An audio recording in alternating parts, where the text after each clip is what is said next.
Hey there, everyone.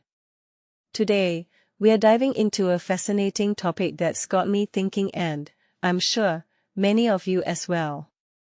We're talking about the recent comments and actions of a certain former president and how they've landed him in some pretty hot water. Now, I want to start by saying that this is a topic that's been on my mind a lot lately, and I think it's important to analyze and discuss these issues, especially when they involve our leaders. So, let's dive right in. First off, we have Trump's justification for his Iran policy, which, let's be honest, doesn't hold much water. He basically said, "It's our turn," which, in my opinion, is not a valid reason to continue a military conflict. It's almost like he's treating it like a game of Othello, which, by the way, is a board game, not a real-life war. Then, there's the whole grass-cutting debacle. Trump compared grass to humans, saying it has a life too. I mean, come on. Does that mean grass can get dementia? It's comments like these that make you scratch your head and wonder what's really going on. Moving on, we have the situation with Dr. Fauci and the Senate hearing. Trump claimed that Biden called Fauci to tell him he was no good, which, let's face it, is a blatant lie. If you called Biden, you'd probably be on hold forever. It's just not a believable story. And while Fauci is testifying about the origins of COVID, we have Taylor Farms hoping they're not the next target.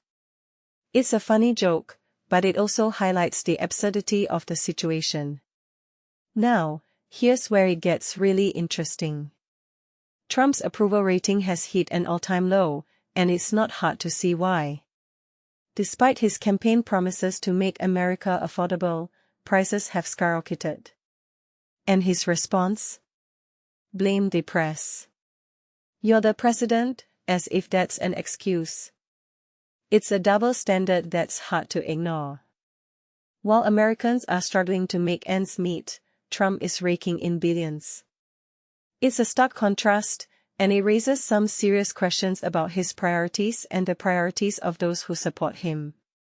And let's not forget the accusations against the Biden family, which, in my opinion, are wildly exaggerated. Joe Biden looks more like a guy about to get pickpocketed than a corrupt criminal. It's a classic case of projection, if you ask me. So, here we are, with Trump at his lowest approval rating ever, and it's not just because of January 6th. His erratic and insane back and forth on the Iran war has also played a role.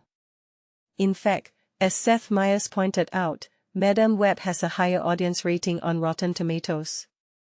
It's a hilarious comparison, but it also highlights the absurdity of the situation. In conclusion, this whole situation is a perfect example of why we need to hold our leaders accountable and question their actions and words.